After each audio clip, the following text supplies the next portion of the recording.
31 جولائی 2024 رات 2 بجے ایران کی کیپٹل تہران میں زوردار دھماکے ہوتے ہیں۔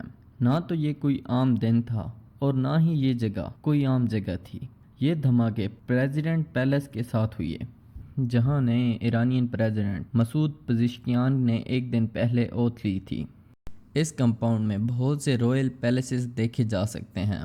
اس کے کنارے پر یہ 5 سٹوری بلڈنگ جہاں ایران کے اسٹیٹ گیسٹ ٹھہرتے ہیں، اور یہ دھماکے اسی بلڈنگ کے 3rd فلور پر ہوئے تھے۔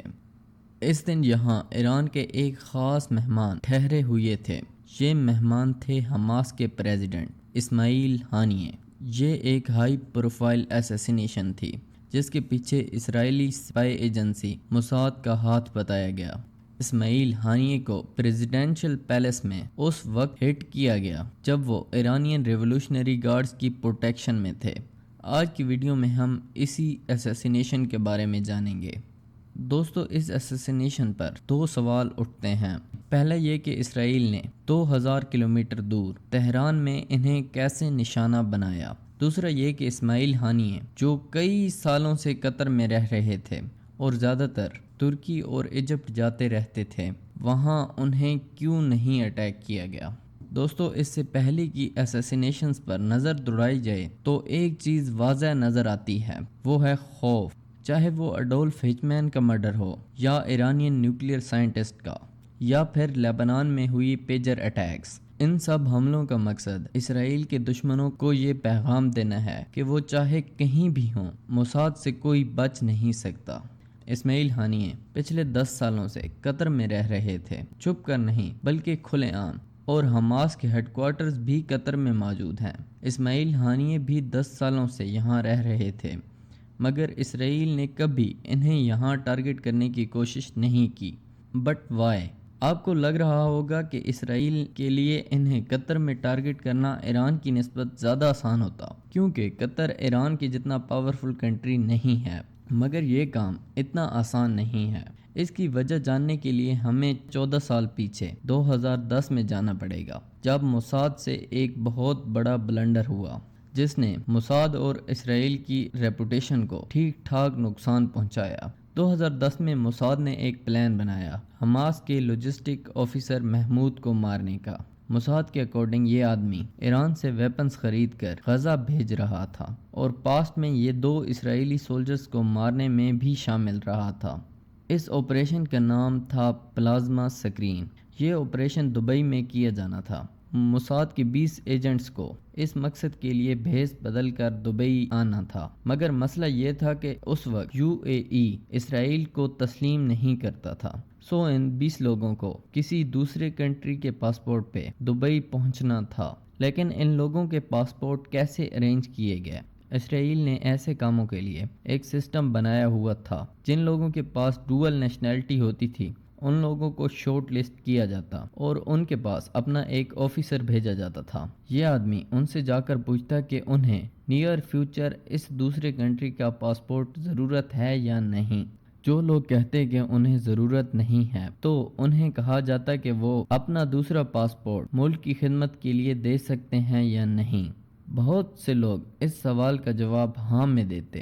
آپریشن پلازما سکرین کے لیے 20 پاسپورٹ اسرائیل نے ایسے ہی ارینج کیے، یعنی ان پر ڈیٹیلز کسی اور کی تھیں اور تصویر موساد ایجنٹ کی۔ ان فیک پاسپورٹس پہ ایک سے زیادہ مرتبہ ٹریول کرنا کافی رسکی ہو سکتا تھا، اسی لیے انہیں جلد سے جلد مشن کمپلیٹ کرنا تھا، مگر ایسا ہو نہ سکا۔ ایجنٹس نے دبئی میں محمود پر کئی دنوں تک نظر رکھی، مگر اس سے پہلے کہ وہ اسے مار پاتے محمود دبئی سے واپس چلا گیا۔ دوسری بار جب محمود دبئی واپس آیا تو موساد کے ایجنٹس محمود کو مارنے کے لیے دوبارہ سیم پاسپورٹ پر دبئی آ گئے، اور اس بار ایجنٹس محمود کی چائے میں زہر ڈالنے میں بھی کامیاب ہو گئے۔ اس اٹیک میں محمود کی طبیعت ضرور خراب ہوئی، مگر وہ مرا نہیں۔ 3 مہینے بعد محمود ایک بار پھر دبئی آیا، ساتھ میں ایجنٹس بھی۔ یہ 20 ایجنٹس فیک پاسپورٹ پہ تیسری بار ٹریول کر رہے تھے۔ اب کی بار ایجنٹس اسی ہوٹل میں ٹھہرے جہاں محمود رہ رہا تھا۔ پورے ہوٹل میں ایجنٹس نے محمود کی ایک ایک موومنٹ ٹریک کی۔ یہ سارا آپریشن CCTV کیمراز میں بھی ریکارڈ ہو رہا تھا۔ ایجنٹس محمود کے ساتھ والا روم بک کرنے میں کامیاب ہو گئے۔ کچھ دن بعد ایجنٹس گھات لگا کر محمود کے روم میں بیٹھ گئے۔ جب محمود واپس آیا تو وہاں اسے مار دیا گیا۔ اسے مارنے کے لیے موساد نے ایک الٹراسونک ڈیوائس کا استعمال کیا تھا۔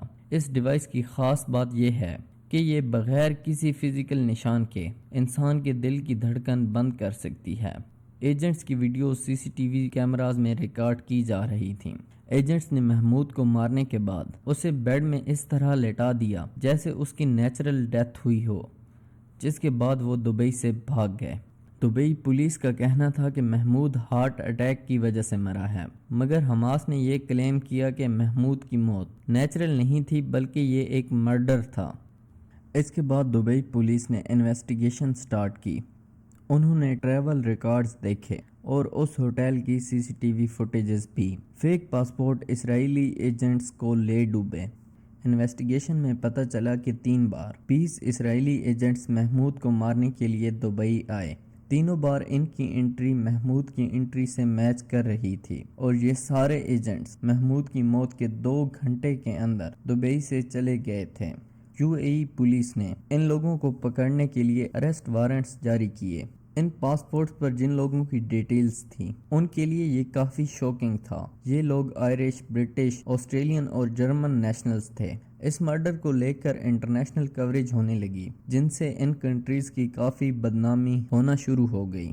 یہ ساری کنٹریز اسرائیل کی الائی کنٹریز تھیں اور انہیں اسرائیل کی وجہ سے کافی بدنامی کا سامنا کرنا پڑ رہا تھا۔ اسرائیل جو اپنے الائز کی سپورٹ کی وجہ سے ہی قائم ہے، اس نے انہی الائز کو اس بار دھوکہ دے دیا تھا۔ تب سے لے کر آج تک اسرائیل نے کبھی اپنے الائز کو ناراض نہیں کیا۔ یہی وجہ ہے کہ اسرائیل نے اسماعیل ہانیہ اور حماس کو قطر میں کبھی نشانہ نہیں بنایا، بیکاز قطر USA کا ایک الائی ہے اور اس پر اٹیک کرنے سے USA ناراض ہو جاتا۔ Former US president Barack Obama نے ہی قطر کو حماس کے لیے جگہ دینے کو کہا تھا۔ وہ حماس سے نیگوسیشنز کرنا چاہتے تھے، اس لیے اسرائیل حماس لیڈرز کو یہاں ٹارگٹ نہیں کرتا۔ حماس کے لیڈرز قطر سے باہر زیادہ تر ترکی، ایجپٹ یا ایران میں جاتے رہتے ہیں۔ ایجپٹ اور ترکی یہ 2 کنٹریز بھی US کے کافی قریب ہیں، اس لیے وہ انہیں یہاں بھی ٹارگٹ نہیں کر سکتے تھے۔ بٹ ایران ایک ایسا کنٹری تھا جہاں اسماعیل ہانیہ کو ٹارگٹ کرنا کسی اور جگہ سے کئی گنا زیادہ آسان تھا۔ موساد کو یہ تو پتا تھا کہ اسماعیل ہانیہ اکثر تہران جاتے رہتے ہیں اور انہیں یہ بھی پتا تھا کہ وہ کہاں رہتے ہیں، بٹ انہیں ان کے اگلے ٹرپ کے بارے میں کچھ نہیں پتا تھا۔ اس دوران ایک واقعہ ہوا جو اسماعیل ہانیہ کو ایران لے آیا۔ 19 مئی 2024 ایران میں ایک ہیلی کاپٹر کریش ہوا جس میں ایران کے پریزیڈنٹ ابراہیم رئیسی مارے گئے۔ موساد جانتا تھا کہ اسماعیل ہانیہ کو نیو پریزیڈنٹ کی انوگریشن سرمنی کے لیے ضرور بلایا جائے گا۔ انہوں نے 2 مہینے پہلے جس بلڈنگ میں ہانیہ رہتے تھے وہاں کے گارڈز کو پیسے دے کر اسماعیل ہانیہ کے بیڈ کے نیچے بوم پلانٹ کروا دیے۔ یہ ریموٹ کنٹرول بومز تھے جسے ایجنٹس نے صحیح وقت پر بلاسٹ کرنا تھا۔ پلان کے مطابق ایران نے سرمنی کے لیے اسماعیل ہانیہ کو بلایا۔ 28 جولائی کو نئے پریزیڈنٹ نے اوتھ لی۔ اسماعیل ہانیہ نے اس سرمنی میں شرکت کی اور نئے پریزیڈنٹ سے ملاقات بھی کی۔ موساد ان پر نظر رکھے ہوئے تھی۔ یہ کام آسان بھی تھا کیونکہ شاہ ایران نے یہ پیلس انٹرنیشنل سکی ریزورٹ کے قریب بنوایا تھا۔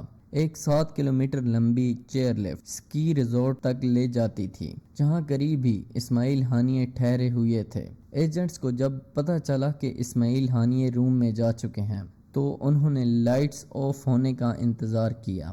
جیسے ہی لائٹس آف ہوئیں ایجنٹس نے بم بلاسٹ کر دیا اور اس طرح اسماعیل ہانیہ اس دنیا سے چل بسے۔